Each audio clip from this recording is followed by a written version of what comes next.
Hello friends, आज हम line and angles के बारे में पढ़ेंगे कि लाइन एंड एंगल्स होता क्या है और इसके क्या क्या पॉइंट्स होते हैं और इसके अंदर किस किस टाइप के लाइंस और एंगल्स की बात होती है। तो सबसे पहले हम बात करते हैं एक पॉइंट। जो नॉर्मल से एक पॉइंट आपने एक बिंदु से देखा होगा उसको हम क्या बोलते हैं? पॉइंट। हिंदी में इसको बिंदु कहा जाता है। एक पॉइंट से जब हम कोई लाइन खींचते हैं तो उसको हम क्या बोलते हैं? रे या किरण कहते हैं। आप एक क्वेश्चन भी पूछ सकता है क्या कि एक पॉइंट से हम कितनी रे खींच सकते हैं? तो इसका आंसर हो जाएगा इन्फानाइट। हम एक रे से चाहे जितनी चाहे उतनी लाइनें खींच सकते हैं। ये हमारी अनगिनत लाइनें हो जाएंगी। तो कभी कभार ये एक नंबर में क्वेश्चन पूछ देता है कि एक पॉइंट से हम कितनी रे खींच सकते हैं। तो इसका आंसर होगा क्या? इन्फानाइट। मतलब आप इन अनगिनत रेखाएं इसमें किरणें खींच सकते हैं। ठीक है, अब बात करते हैं हम रेखा या लाइन क्या होती है। तो लाइन का मतलब क्या होता है कि एक सीधी रेखा जब हम खींचते हैं जिसका कोई एंड पॉइंट नहीं होता। ये चाहे अनगिनत या आप चाहें तो जितना लंबा चाहे इसको उतना लंबा खींच सकते हैं, इस तरफ भी और इस तरफ भी, जिसका कोई एंडिंग पॉइंट नहीं होता। तो ये हमारा क्या कहलाता है? लाइन या रेखा कहलाता है। आगे बात करते हैं लाइन सेगमेंट या रेखाखंड क्या होता है। जब दो एंड पॉइंट उनके बीच में जब एक लाइन सीधी खींची जाती है उसको एक लाइन सेगमेंट कहा जाता है, जिसकी हम वैल्यू मेजर कर सकते हैं। तो लाइन सेगमेंट का क्या होता है कि इसमें टू एंड पॉइंट्स होते हैं। इसमें टू एंड पॉइंट्स होते हैं जिसको लाइन सेगमेंट कहा जाता है। एक लाइन होती है जैसे आपने देखा होगा कि थोड़ी टेढ़ी मेढ़ी सी है। जो लाइन ऐसे टेढ़ी मेढ़ी होती है उसको हम क्या बोलते हैं? Curve line. हिंदी में इसको वक्र रेखा कहा जाता है। ठीक है, नेक्स्ट बात करते हैं हम एंगल की। एंगल क्या होता है? तो एंगल की बात करें तो जब कोई दो रे, मान लीजिए एक पॉइंट से एक रे इधर जा रही है और एक पॉइंट से एक रे इधर जा रही है, तो जब किसी पॉइंट से दो रे बनती है और उनके बीच में जो ये चीज़ बनता है उसी को क्या बोलते हैं? हम एंगल बोलते हैं। तो ये हमारा क्या कहलाता है? एंगल कहलाता है। ये किससे बनता है? ये दो रे के किसी एक पॉइंट पर मिलने से एक एंगल फॉर्म होता है। अब एक एंगल के अंदर क्या क्या चीज़ होती है? तो ये जो हमारा होता है ये हमारा होता है वर्टेक्स, और ये जो होते हैं ये हमारे होते हैं आर्म्स। हिंदी में इसको शीर्ष भी कहा जाता है और इसको आर्म्स को भुजा कहा जाता है। तो एक एंगल में क्या क्या चीज़ होती है? एक वर्टेक्स होता है और दो आर्म्स होते हैं। ठीक है, आगे हम बात करते हैं कि एंगल्स जो होते हैं वो किस किस टाइप के होते हैं। सबसे पहले हम बात करते हैं एक्यूट एंगल की। एक्यूट एंगल क्या होता है? जब कोई एंगल 0 डिग्री से, 0 से ज़्यादा, तो हम बोल सकते हैं more than 0 and less than 90। जब कोई एंगल 0 से ज़्यादा हो और 90 से क्या हो? कम हो, तो उसको हम एक्यूट एंगल बोलते हैं। यह हमेशा इस तरह का दिखेगा। अगर हमें 90 का एंगल बनाना हो तो हम कैसे बनाएंगे? तो यहाँ से एक सीधी सी डॉट डॉट करके एक लाइन जाएगी। तो हमेशा एक्यूट एंगल क्या होगा? इस जो लाइन है ये 90 की, इससे हमेशा इधर की तरफ ही रहेगा, ये कभी भी इधर नहीं जाएगा। तो इसलिए एक्यूट एंगल किसे कहते हैं? जो हमेशा 0 से ज़्यादा हो और 90 से कम हो, उसको हम एक्यूट एंगल बोलते हैं। सेकंड है राइट एंगल, जिसको हिंदी में हम समकोण कहते हैं। ये क्या होता है? ये हमेशा करेक्ट 90 डिग्री का एंगल होता है। ये जो बॉक्स बनता है इसका सिंबल भी क्या होता है? इसको हम 90 डिग्री से डोनेट करते हैं। ठीक है, तो राइट एंगल क्या होता है? ये बिल्कुल करेक्ट 90 डिग्री का होता है। ठीक है, ये बिल्कुल आपको एक एल शेप में मिलेगा। ठीक, जब आप इसको मेजर करेंगे। नेक्स्ट हमारा ऑब्ट्यूज एंगल। ऑब्ट्यूज एंगल किसे कहते हैं? जिसको हिंदी में अधिक कोण कहते हैं। ऑब्ट्यूज एंगल क्या होता है? ये more than 90 and less than 180 होता है। ठीक है, इसको हम ऐसे भी लिख सकते हैं 90 से मोर देन, एक्स हमने मान लिया acute angle, sorry obtuse angle, और लेस देन 180। ठीक है, ये हमेशा क्या होगा? तब मैंने आपको बताया अगर हम यहाँ से एक सीधी लाइन खींच दें तो ये 90 डिग्री के एंगल की तरफ जाती है, तो ये ऑब्ट्यूज एंगल हमेशा 90 से इस तरफ बनेगा, ठीक है। और ये अगर हम इसको सीधा खींच दें तो ये 180 होता है इससे इधर, तो 90 और 180 के बीच में ये लाइन हमेशा रहेगी, जो क्या कहलाएगी, ऑब्ट्यूज एंगल कहलाएगी, जो हमेशा 90 से ज़्यादा और 180 से कम होता है, ठीक है। इसी के बीच में हमेशा रहता है, ना ये 90 होगा ना ये 180 होगा। नेक्स्ट बात करते हैं स्ट्रेट एंगल। स्ट्रेट एंगल क्या होता है, ये इसको आप ध्यान से देखें तो ये बिल्कुल एक सीधी रेखा बन रही है, जिसको हम स्ट्रेट लाइन भी बोल सकते हैं। तो स्ट्रेट एंगल एक तरह से स्ट्रेट लाइन ही होती है, जिसकी वैल्यू कितनी होती है, 180 डिग्री की होती है, ठीक है। तो स्ट्रेट एंगल क्या होता है, बिल्कुल करेक्ट 180 डिग्री का ये बनता है, जिसको हिंदी में सरल कोण भी कहते हैं। नेक्स्ट अगर हम बात करें रिफ्लेक्स एंगल की, तो रिफ्लेक्स एंगल क्या होता है, ये मोर देन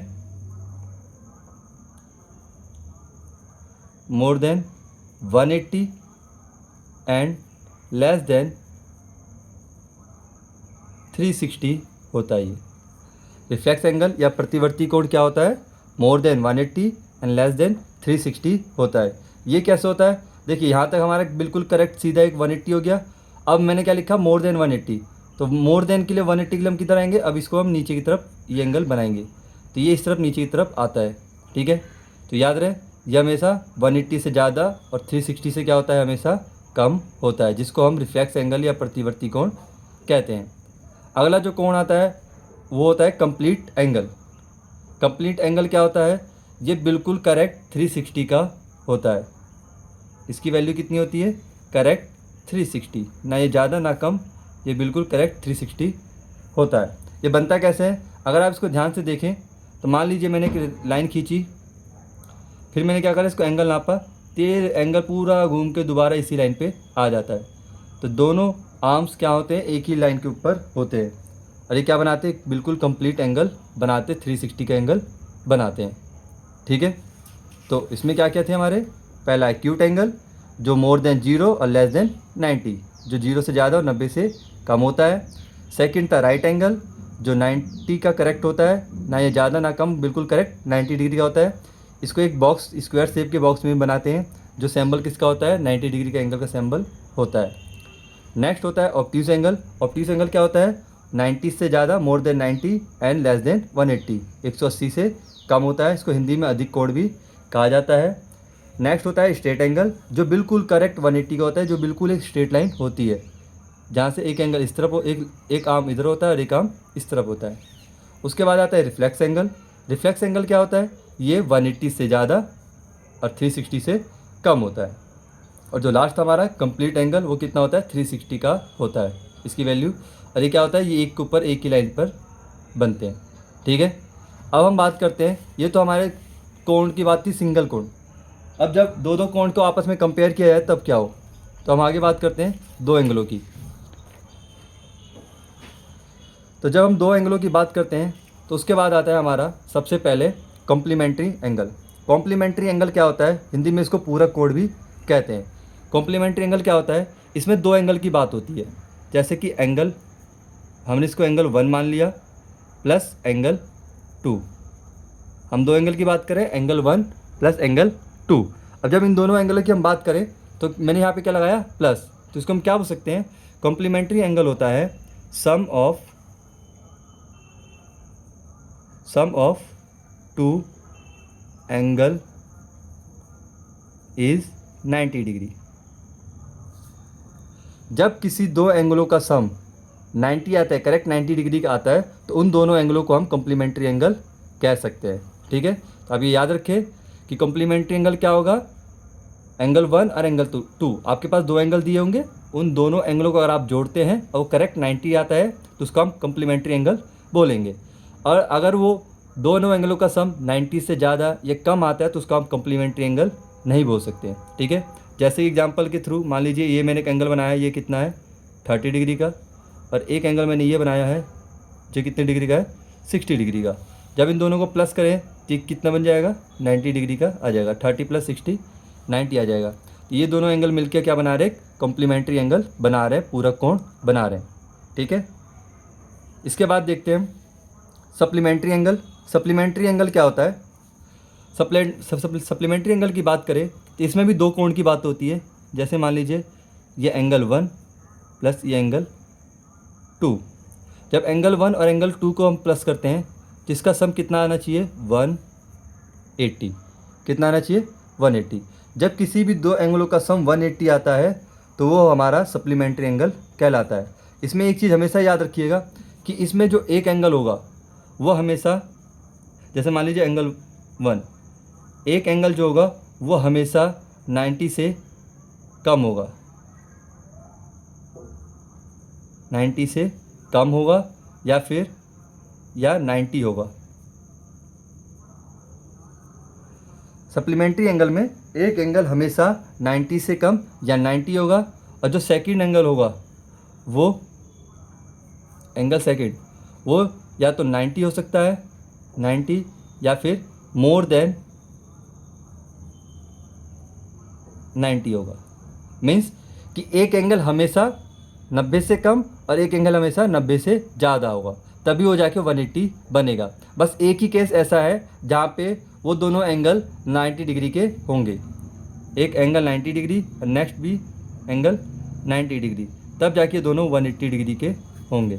तो सप्लीमेंट्री एंगल में क्या होता है, दो एंगलों का सम 180 आना चाहिए और इसमें पहचानने का सिंपल तरीका या तो दोनों 90 के हो या फिर हमेशा एक 90 से कम और एक 90 से ज़्यादा होगा। और दोनों का सम कितना आना चाहिए 180 आना चाहिए। अगर 180 आता है सम तो सप्लीमेंट्री एंगल है, नहीं तो सप्लीमेंट्री एंगल नहीं कहलाएंगे, अगर चाहे ज़्यादा हो चाहे कम हो। अब हम बात करते हैं एडजेसेंट एंगल की। एडजेसेंट एंगल क्या होता है, इसमें भी दो कोण होते हैं। देखिए यहाँ पे एंगल, ये एक 1 है एंगल और ये हो गया एंगल 2। इसमें क्या है तो इसको हम कैसे पहचानेंगे कि ये एडजेसेंट एंगल है। इसका क्या होता है, तो इसमें क्या होता है, एक पहला पॉइंट होता है इसमें कि इसमें एक 1 कॉमन आर्म होता है। एक कॉमन क्या होता है, आर्म होता है। मतलब इन दोनों में एक जो भुजा होती है इसकी वो कॉमन होती है। ये एंगल देखिए, ये एंगल 2 में ये इससे बन रहा है और एंगल 1 में भी इससे बन रहा है। तो ये जो आर्म है ये एंगल 2 में भी आ रहा है, एंगल 1 में भी आ रहा है। तो एडजेसेंट एंगल पहचानने का क्या तरीका है कि जब दो एंगल बन रहे होते हैं और उन दोनों में एक आर्म दोनों में आ रहा होता है, उसको हम एडजेसेंट एंगल बोल सकते हैं। तो इसका एक लॉजिक क्या होता है कि इनमें एक कॉमन आर्म होता है और ये इसी पॉइंट से बन रहे दोनों एंगल, जिसमें एक हम बोल सकते हैं कि इसका एक कॉमन वर्टेक्स भी होता है।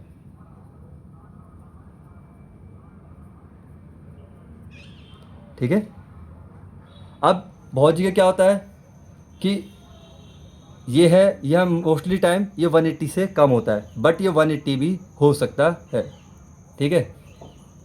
अब बात करते हैं लीनियर पेयर एंगल की। लीनियर पेयर एंगल किसे कहते हैं, इसमें भी दो एंगल होते हैं, ये रहा एंगल 1 और ये रहा एंगल 2। लीनियर पेयर एंगल क्या कहता है कि इसमें आप एंगल 1 और एंगल 2 को जोड़ें, एंगल 1 प्लस एंगल 2 को सम करें, इसका सम कितना आना चाहिए 180। तो ये क्या कहलाएगा, लीनियर पेयर एंगल भी कहलाता है। इसका पहचानने का तरीका क्या है, यहाँ पे देखिए, यहाँ पे सप्लीमेंट्री एंगल का भी 180 है और लीनियर पेयर का भी 180 है, बट यहाँ पे दो अलग अलग कोण दिए होते हैं, आपस में चिपके हुए नहीं होते। बट लीनियर पेयर क्या होता है, ये आपस में कॉन्टैक्ट में रहते हैं, इनका एक कॉमन आर्म होता है। तो लीनियर पेयर का भी क्या है पहले कैरेक्टरिस्टिक कि ये इसमें भी एक कॉमन आर्म होता है, एक कॉमन भुजा होती है। ठीक है। देखिए इस एंगल में भी ये है और इस एंगल में भी आर्म है, दोनों में। ठीक है। इसमें भी दूसरा इसका पॉइंट क्या है, इसका भी एक कॉमन वर्टेक्स होता है।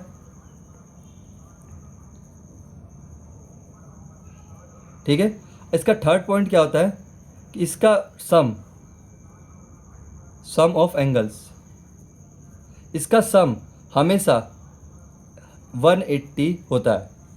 लीनियर पेयर पहचानने का क्या लॉजिक है कि इसका जो सम होगा वो हमेशा कितना होगा 180 होगा, तो ये लीनियर पेयर कहलाएगा, उसमें कॉमन आर्म भी होना चाहिए। देखिए अगर हम दोनों की बात करें तो दोनों के दो पॉइंट सेम आते हैं, इसमें भी कॉमन आर्म है, इसमें भी कॉमन आर्म है, इसमें भी कॉमन वर्टेक्स है, इसमें भी कॉमन वर्टेक्स है। बट इनमें एक डिफरेंस क्या है एडजेसेंट और लीनियर में कि लीनियर के दोनों एंगलों का सम हमेशा 180 होगा, इसका सम कभी भी 180 से कम नहीं होगा। अगर वो कम होता है तो वो लीनियर पेयर नहीं कहलाएगा, वो क्या कहलाएगा फिर एडजेसेंट एंगल कहलाएगा। बट एडजेसेंट एंगल क्या है, ये 180 से कम हो भी सकता है और ये 180 भी हो सकता है, ठीक है। तो हम लीनियर पेयर को एडजेसेंट एंगल बोल सकते हैं, बट एडजेसेंट एंगल को हम लीनियर पेयर नहीं बोल सकते, ठीक है। तो आप एक चीज़ हमेशा याद रखिएगा कि दोनों में कॉमन आर्म होता है और दोनों का सम, इसका तो सम 180 होता है, ठीक है, करेक्ट, ये कभी भी कम ज़्यादा नहीं हो सकता, बट इसका सम 180 हो भी सकता है और नहीं भी हो सकता एडजेसेंट एंगल के। बाकी इनके पॉइंट कुछ सेम होते हैं। लास्ट आता है vertically opposite angle. Vertically opposite angle क्या होता है, जिसको हम शीर्षाभिमुख कोण भी कहते हैं हिंदी में। ये क्या होता है, जब दो लाइनें, लाइन 1 और लाइन 2 जब आपस में किसी पॉइंट पर इंटरसेक्ट करती है तो वहाँ पे वो 4 एंगल बनाती है। कितने एंगल फॉर्म करती है, 4। जैसे मान लीजिए एंगल 1, ये एंगल 2, ये एंगल 3 और ये एंगल 4। तो वहाँ पे कितने एंगल फॉर्म करती है, 4 एंगल बनाती है।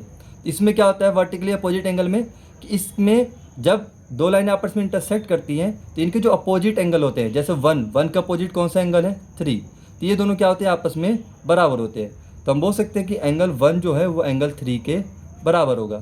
मान लीजिए एंगल 1 की वैल्यू है 110, तो एंगल 3 की वैल्यू भी कितनी होगी, 110, दोनों की वैल्यू सेम होगी। ऐसे यहाँ पे एंगल 2 किसके इक्वल हो जाएगा, एंगल 4 के। अगर यहाँ पे एंगल की वैल्यू, इसकी वैल्यू कितनी है, मान लीजिए 70 है, तो इसकी वैल्यू कितनी होगी, 70, ठीक है। ये आपको समझ में आ गया होगा कि वर्टिकली अपोजिट एंगल किसे कहते हैं। तो वर्टिकली अपोजिट एंगल वो एंगल होते हैं, वहाँ पे एंगल फॉर्म होता है जहाँ पे दो लाइन आपस में इंटरसेक्ट करती हैं और जिस पॉइंट पर इंटरसेक्ट करती हैं वहाँ पे 4 एंगल फॉर्म करती हैं, जहाँ पे उनके अपोजिट एंगल आपस में क्या होते हैं, इक्वल होते हैं हमेशा, ठीक है। इसको पहचानने का हमेशा तैयार याद रखिएगा। यहाँ पे वो बिल्कुल सीधा स्ट्रेट लाइन में क्रॉस बनाएंगे। जहाँ भी किसी फिगर में स्ट्रेट लाइन में क्रॉस बना रहे हो वहाँ पे आप वर्टिकली अपोजिट एंगल का लॉजिक लगा सकते हैं, ठीक।